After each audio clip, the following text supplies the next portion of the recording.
Assalamualaikum teman-teman semua, balik lagi ke channel KM Rahma bareng aku Kia Rahma.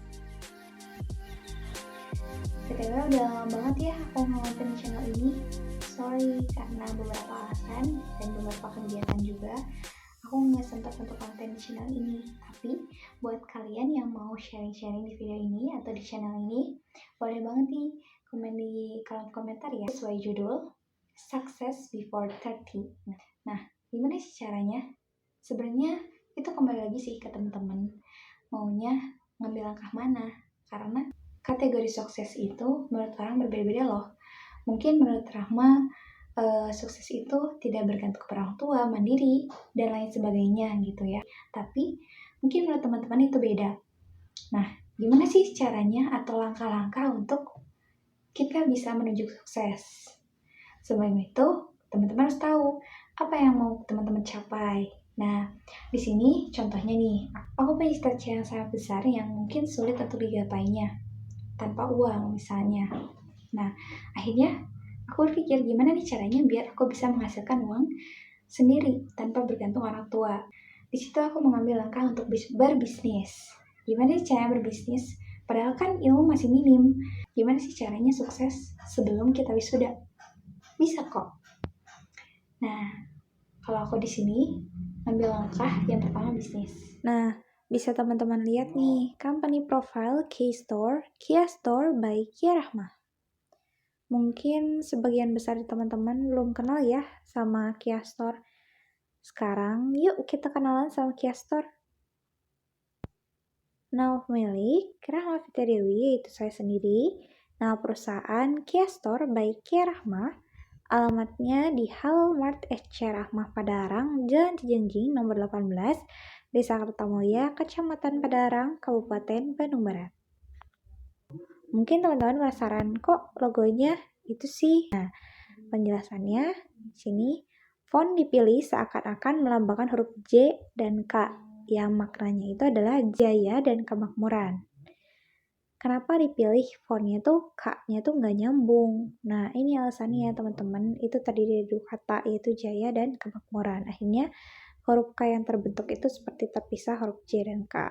Font ini ditulis dengan huruf sambung dan posisi yang berbeda. Itu melambangkan kebebasan yang terstruktur. Artinya, perusahaan membebaskan sekreatif apapun, kreativitas apapun, boleh bekerja cerdas dengan cara apapun, tapi tetap dalam koridornya gitu ya intinya teman-teman. Yang diambil itu warna mint dan coklat yang menunjukkan kesan yang elegan dan kalem gitu. Nah, buat teman-teman yang nanya, kok ada kembang api sih di atasnya? Nah, kembang api ini melambangkan sebuah kejayaan gitu yang diharapkan perusahaan ini tetap berada dalam kejayaan.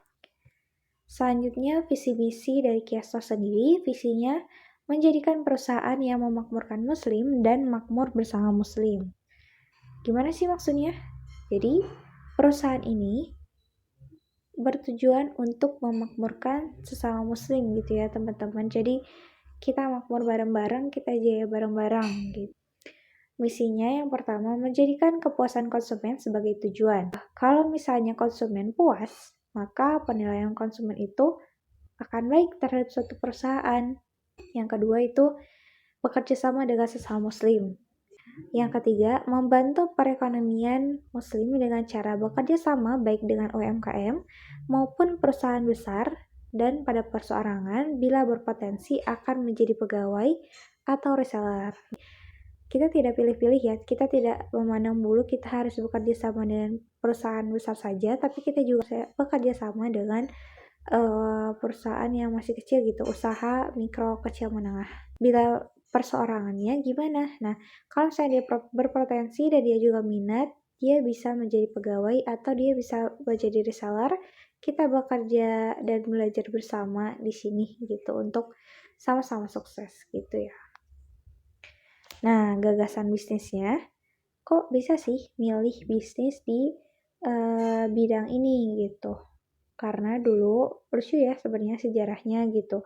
Dan nanti saya akan ceritakan secara lengkap kenapa saya bisa terjun di dunia bisnis. Nah, kalau misalnya Kia Store ini sendiri berawal dari kecintaan saya terhadap suatu cemilan namanya Endoglewo. Endoglewo ini berbahan dasar singkong dan makanan khas Garut ya teman-teman. Jadi susah banget lah gitu buat aku dapetin di daerah Bandung. Akhirnya aku mikir gimana nih caranya biar aku bisa nyemil makanan favorit aku kapanpun itu gitu, tanpa meraup kocek yang besar. Karena ya lumayan ya kalau misalnya aku beli produk Ndolewo dari sini ke Garut, ongkirnya lumayan besar gitu. Sedangkan yang namanya makanan favorit kan pengen selalu dimakan ya.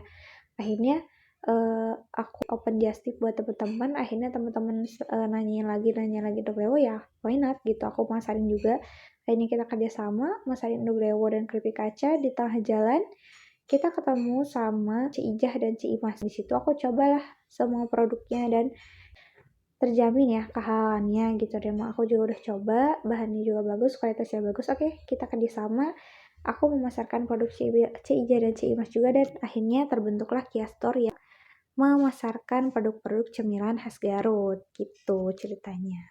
Kia Store ini bergerak di bidang pemasaran yang fokusnya pada produk cemilan khas Garut. Cemilan yang dipasarkan oleh Kia Store fokus pada cemilan untuk usia remaja. Tapi kami juga menyediakan burayot. Nah, cemilan ini tuh terbuat dari tepung beras yang bercita rasa manis, yang dapat dikonsumsi oleh semua kalangan, mulai dari anak kecil sampai lansia. Kami pun sangat memperhatikan bahan-bahan yang digunakan produsen sebelum kami memasarkannya. Dan ada juga pengecekan ulang ya teman-teman, pengecekan kelayakan produk dan lain sebagainya. Jadi insya Allah kualitas produk tetap terjaga sampai ke tangan konsumen. Selanjutnya aspek operasi dan pemasaran. Jumlah karyawan 1 orang, yang saya sendiri. Lalu sasaran konsumen wanita dan pria di usia remaja dan dewasa, wilayah pemasaran Kota Bandung dan sekitarnya, Provinsi Jawa Barat dan sekitarnya. Jalur penjualan online via WhatsApp dan Instagram, dan offline menawarkan ke orang-orang sekitar rumah untuk sekarang. Nah, ada katalog produk Kia Store by Kia Rahma. Oleh-oleh Garut, produk by Ci Ijah dan Ci Imas. Ada cipako ceak, ada cimol sama geprek, bakso aci Ci Imas, dan pangyam tulang rangu nih teman-teman. Menggiurkan banget ya. Ada cimol bojot, kriuk-kriuk kenyal yang mengenyangkan. Ada burayot, si manis yang buat candu. Ada bakso aci Ci Imas, si kenyal mood booster di situasi apapun. Bakso aci Ci Imas juga menawarkan 4 paket. Ada paket hemat, paket medium, paket spesial, dan paket cuanki. Bisa disesuaikan nih sama keadaan kantong kalian. Lanjut ada Ndolewo. Nah, ini nih makanan favorit aku yang jadi ide bisnis aku dari awal. Lalu ada keripik kaca. Nah, keripik kaca ini yang tadi aku maksud jualannya bareng sama Ndolewo, karena temen aku masarnya tuh bareng sama keripik kaca ini. Ini homemade dan udah terjamin ya kehalalannya. Ini highlight perusahaan, kegiatan perusahaan selama online. Ini aku cantumin sebagian aja ya teman-teman, karena kalau dicantumin semuanya nggak akan cukup juga. Selanjutnya ada testimoni. Nah, dimulai dari recheck produk, terus produknya sudah sampai. Terus ada juga yang di Instastory ngetik saya. Ada juga yang di Instagram WA-nya. Ini testimoni semua ya teman-teman nih, bakso aci. Dan alhamdulillah testimoninya baik-baik semuanya ya teman-teman, dan tidak mengecewakan.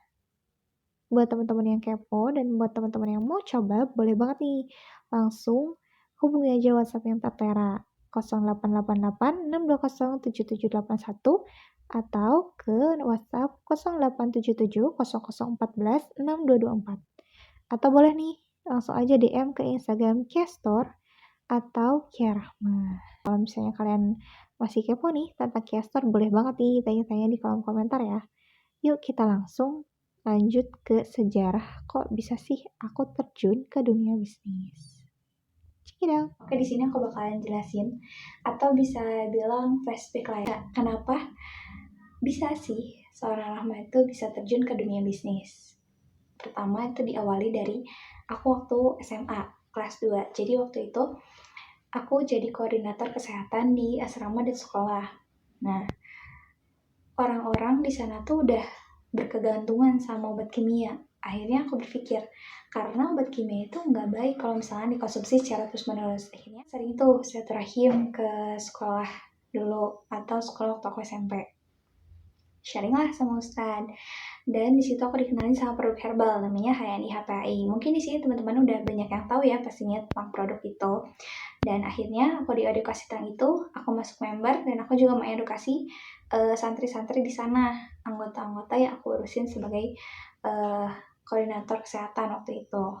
Nah, dari situ Ustadz bilang, "Mak, kenapa gak jadi member aja?" Itu sebelum aku jadi member ya teman-teman. Kenapa emang gak jadi member aja? Jadi kan bisa lebih murah juga santri belinya. Oke, akhirnya aku jadi member hanya untuk menolong santri-santri waktu itu. Setelah itu, banyak juga produk-produk yang aku pakai nih, kayak sabun muka, pasta gigi, dan berikut yang lainnya pokoknya. Di situ banyak banget yang nanya, "Cara pakai sabun pencuci apa?" Akhirnya aku ceritain, aku pakai produk ini nih teman-teman. Mereka tertarik, ya udah aku jualin dengan harga konsumen yang memang sudah ditetapkan waktu itu oleh perusahaan.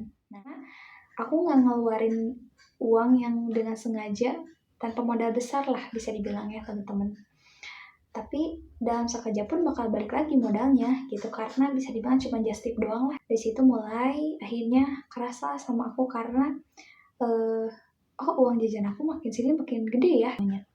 Di situ aku mikir enak juga ya gitu kayak gini, sampai teman-teman aku pernah dapat omset selama 1 bulan ini, omset bersih tanpa modal itu aku pernah dapat sampai 1 jutaan lebih. Nah, so aku mikir enak juga ya. Nah, kelas 3 aku mulai direktur jadi Stocky Center di HNI. Aku yang ngadirin Stocky Center, dan di situ aku juga nggak cuman jualan herbal. Di situ aku suka banget sama yang namanya kerudung, dan aku tuh dulu gak pede namanya pakai kerudung pashmina. Singkat cerita, aku di kuliah juga qadarullah aku keterima di jurusan ekonomi syariah. Akhirnya ada orang yang mau kerja sama aku karena kata dia, "Rama bagus sih di komunikasinya, Rama bagus di pemasaran dan sebagainya." Akhirnya kita kerja sama, barangnya dari dia, aku yang memasarkan. Dari situ kita memasarkan produk hijab ya, namanya pashmina. Hijab pashmina di situ kita pasarkan hanya di lingkungan kelas kok teman-teman, nggak banyak. Kebetulan dulu ada matkul yang emang mengharuskan kita pakai ciput dan kaos kaki, dan kalau bisa katanya pakai meset tangan juga, kayak handshock ya teman-teman. Nah di situ aku pikir ladang bisnis juga nih gitu. Jadi aku cari distributor, akhirnya teman-teman mau dong karena itu memang sebuah kebutuhan. Situ mulai lagi di samping bisnis herbal aku juga bisnis hijab nih, bisnis fashion juga nih teman-teman. Setelah itu aku ketemu sama butik yang emang dia ngejualin baju-bajunya secara online. Dari situ aku mulai coba-coba doang, masarin doang gitu. Oh ternyata ramai juga ya gitu. Kenapa aku bisa jadi bisnis oleh-oleh Garut, dari yang awalnya herbal, terus ke fashion, terus sekarang ke oleh-oleh Garut, kok bisa gitu. Nah itu tuh ceritanya lucu banget karena dulu aku benar-benar suka banget sama yang Ndoglewo. Nah di sana tuh susah banget lah dulu itu dapetin Ndoglewo gitu. Aku cuman bisa makan Ndoglewo kalau misalnya ada teman aku dari Garut atau nggak ada saudara aku dari Garut, baru aku bisa. Atau ya konsekuensinya aku harus bayar ongkir yang lumayan mahal untuk bisa makan Ndoglewo itu. Terus teman aku yang dulunya mengenalkan aku dengan Ndoglewo, akhirnya dia produksi sendiri dan ternyata dia memasarkan. Akhirnya aku tawarin nih ke teman-teman aku buat just tip kan. Kesini-sini orang-orang tuh jadi nanya Ndoglewo ke aku. Dan kebetulan dia tuh jualannya juga sama keripik kaca. Udah gitu, ya udahlah aku pasarkan dengan keripik kacanya juga gitu, Ndoglewo dan keripik kaca. Cuma 2 produk ya awalnya teman-teman. Nah setelah itu aku ketemu juga nih sama temen asrama aku. Dia jualin juga tuh kayak bakso aci, cimangbojo, cipak, dan sebagainya. Terus di situ aku nanya, boleh gak kalau misalnya aku ikut jualan nih gitu. Ya boleh katanya gitu. Akhirnya mulailah aku coba jualin ke teman-teman dan ternyata teman-teman aku suka.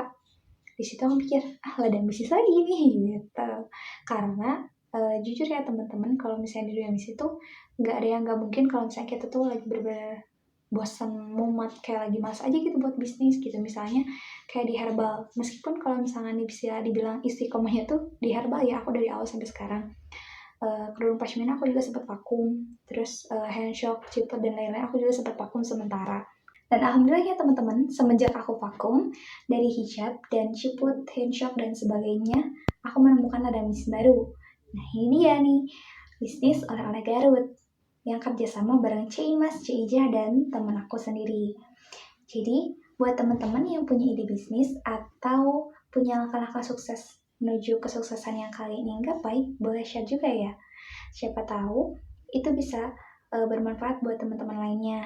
Dan semoga kita semua bisa sukses sebelum umur 30 tahun ya. Dan semoga kita juga bisa menggapai semua yang telah kita rencanakan dan cita-citakan.